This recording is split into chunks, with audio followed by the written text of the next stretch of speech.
काय लिहिलंय? आपण काल परवा दिनदर्शिकेवर आधारित सर्व घटक शिकलेलो आहोत. आज आपण पटपट त्याची उजळणी करणार आहोत, जेणेकरून जे या तासाला नव्हते त्यांना रिव्हिजन पण होईल आणि नवीन गोष्टी असतील तर माहिती होतील. ठीक आहे. सगळ्यात पहिल्यांदा दिनदर्शिका ही आपण कालमापनासाठी वापरतो. दिवस, महिने, आठवडे, बरोबर. आता तुम्हीच मला सांगायचंय एका वर्षाचे महिने किती? 12. Very good. एका महिन्याचे आठवडे किती? 4. एका महिन्यात आठवडे 4. 4. एका वर्षात आठवडे किती? 52. Very good. एका आठवड्यात दिवस किती? 7. असं 365. पूर्ण वर्षाचे दिवस किती? 366 दिवस कधी येतात? जेव्हा लीप वर्ष असतं तेव्हा 366 दिवस येतात. कारण एक दिवस कुठं वाढतो? फेब्रुवारी. फेब्रुवारी मध्ये. किती दिवस येतात फेब्रुवारीत? 28. लीप वर्षात किती दिवस येतात? 29. आणि सामान्य वर्षात 28. त्यामुळे 365 मध्ये एक दिवस ऍड होतो आणि 366 दिवस होतात. बरोबर. इथपर्यंत कळलं? मग आता बघा, लीप वर्ष कसं ओळखायचं? त्या वर्षाला 4 ने पूर्ण भाग जातो. म्हणजे शेवटचे 2 अंक बघायचे. 2024. 24 4च्या पाड्यात येतात, 4 ने भाग जातो. म्हणजे 2024 हे लीप वर्ष आहे. त्या वर्षामध्ये एकूण दिवस येणार 366 आणि फेब्रुवारी मध्ये दिवस येणार 29. ठीक आहे. इथपर्यंत समजलं? महिन्याचे दिवस तुम्हाला माहिती आहे. जानेवारी, फेब्रुवारी शिकलोय आपण.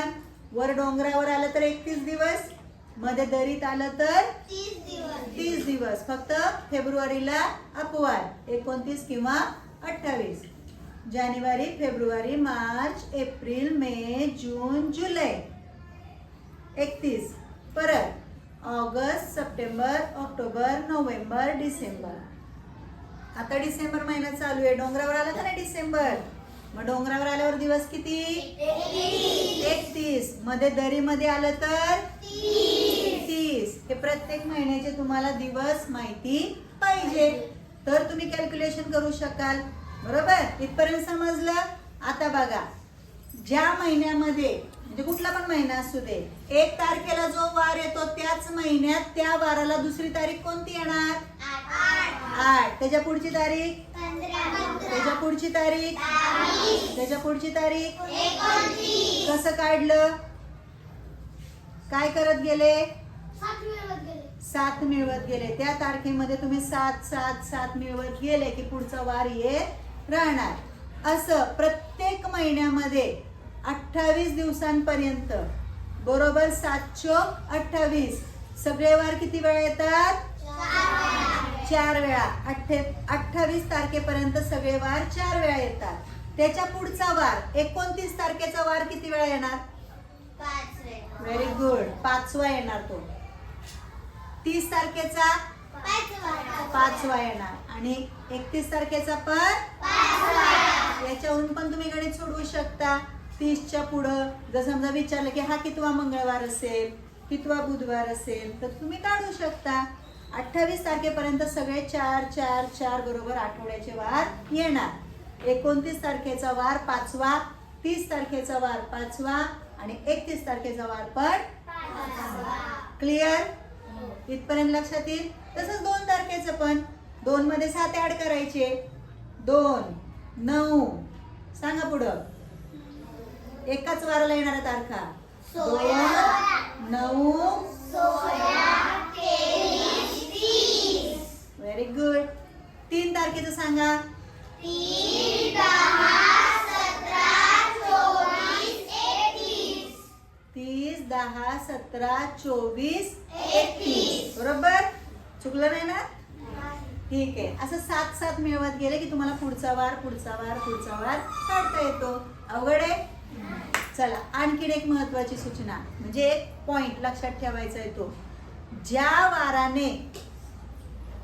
वाराने वर्षाची सुरुवात होते, नीट ऐका, ज्या वाराने वर्षाची सुरुवात होते, सामान्य वर्षाची, त्याच वाराने त्या वर्षाचा शेवट होतो.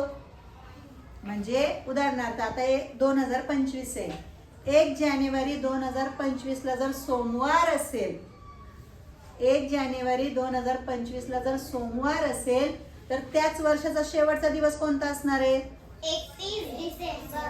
मग 31 डिसेंबरला पण वार कोणता येणार? सोमवार. सोमवारच येणार, त्याच्यात बदल होणार नाही. फक्त लीप वर्ष असेल तर काय होईल? याच्यात एक पाऊल पुढे. एक दिवस पुढे जाणार. बरोबर गणेश? म्हणजे जर लीप वर्ष असेल, 2024 असेल, 1 जानेवारीला सोमवार होता, मग वर्षाचा शेवट 31 डिसेंबर सोमवारीच होणार? नाही. मंगळवारी होणार. बरोबर. आणि पुढचं नवीन वर्ष 1 जानेवारी 2025 ला कोणता वार येणार? सोमवार. कसं काय? बुधवार. बुधवार येणार. सोमवारी शेवट झालाय ना त्या वर्षी, सॉरी 2024 चालेल. सोमवारी सुरुवात झाली, मंगळवारी शेवट झाला आणि बुधवारी नवीन वर्ष 2025.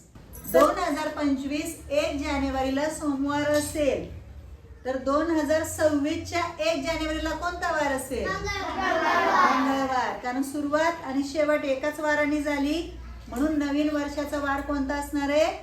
पुढचा. लक्षात राहील? त्या 2-3 गोष्टी लक्षात राहिल्या? लक्षात राहिल्या का?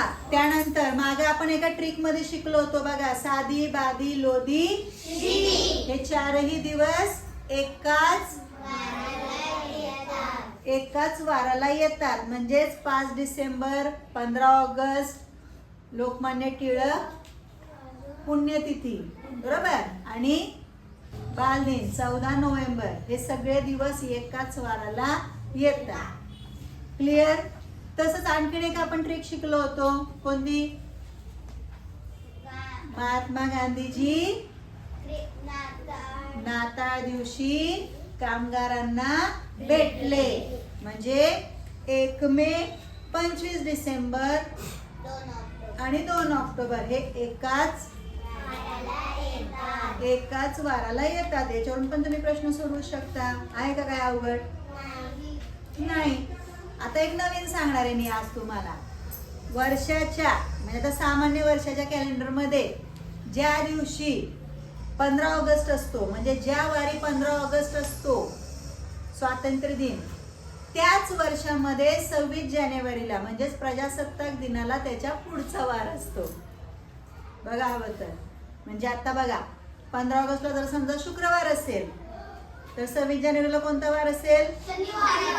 शनिवार. Very good. लीप वर्षाच्या पुढच्या वर्षाला एक दिवस पुढं जाणार.